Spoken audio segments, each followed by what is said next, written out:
This video will help you use a baseline 5406-Kit pressure sensor to monitor water levels in your tank or cistern. These sensors are commonly used to monitor water pressure in an irrigation mainline, but they're very versatile. Baseline pressure sensors can be used to indicate water levels in a body of water and even automate decisions based on those levels. Here's the hardware you'll need to make this happen: a base station 3200, a BL-5406-Kit pressure sensor, a 1/4-inch threaded inlet at the bottom of the tank, and of course your body of water like a tank or a cistern. Start by mounting the pressure sensor portion of the kit as low on the tank as possible. A 1/4-inch outlet like a T is good, or you could install your own. Once the sensor is installed, connect the bicoder to the 2-wire path. Follow the manufacturer's instructions for connecting the included DBRY-6 splices. Make sure that you get the red and black wire polarity correct. Here's how to use your installed sensor to monitor water levels. Open Base Manager, go to Devices, and search the wire path for pressure sensors. Give your new sensor a unique name, and then save before leaving. Now that it's assigned, I can use the test function to see the water pressure, or I can go to Quick View and see the pressure there as well. This pressure reading of 7.78 psi corresponds to the water level in the tank. Each foot of water offers 0.433 psi, so a tank that's 20 foot tall will show 8.66 psi when it's completely full. That same tank will read 4.33 psi when it's half full, and 2.16 psi when it's a quarter full. The next time this sensor reads 7.78 psi, the water level will be at that same mark every single time. Besides monitoring, we can use this data to automate irrigation decisions. Creating a water source empty condition will discontinue the use of a water source when the sensor indicates that the water source, or our tank, is empty and unusable. Begin at the Flow Setup tab, go to Water Sources, then select Edit. Click Add Empty Condition to see the different sensor options. Since I've named my pressure sensor earlier, it's easy to find that device. At Empty Condition PSI, I'll set it to less than 0.43 psi. That pressure corresponds with 1 foot of water, the lowest level that I'm willing to accept in the tank.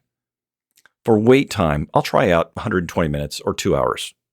Now it's a matter of checking Enabled and then saving the program. Here's what happens with these values. When the tank drains down to that lowest level and the sensor reads 0.43 psi or less, this water source can't be used and it's taken offline. After 2 hours, it will check to see if the water level has come up again. If the level has increased and there's more than 0.43 psi at the sensor, the tank water source will resume watering. If the tank is still dry or below that 1 foot level, it'll wait another 2 hours before checking again. Water source empty conditions are a great way to ensure that a tank or other water source isn't used when the water level is just too low. Here's another way to automate decisions with the data.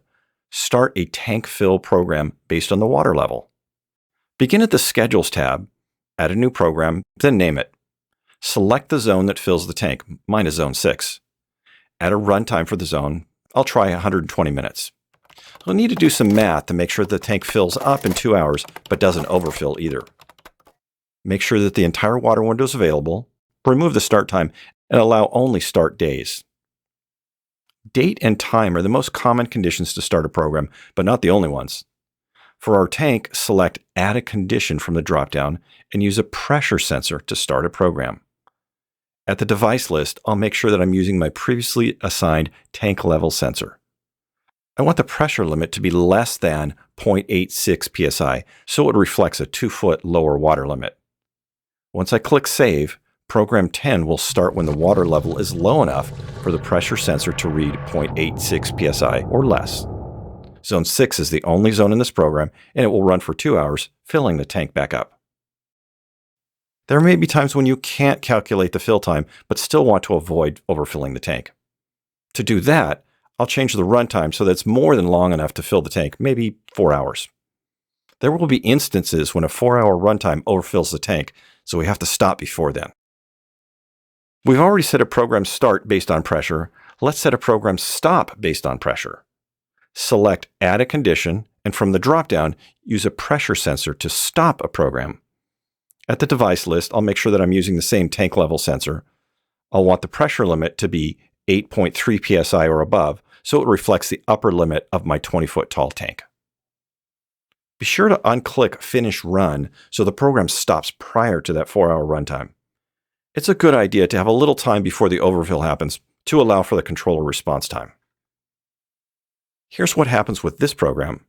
When the tank drains down to that lowest level and the sensor reads 0.43 psi or less, Program 10 will start filling the tank. The zone can run as long as 4 hours, but when the pressure sensor reads 8.3 psi or more, the program will stop before the tank overfills.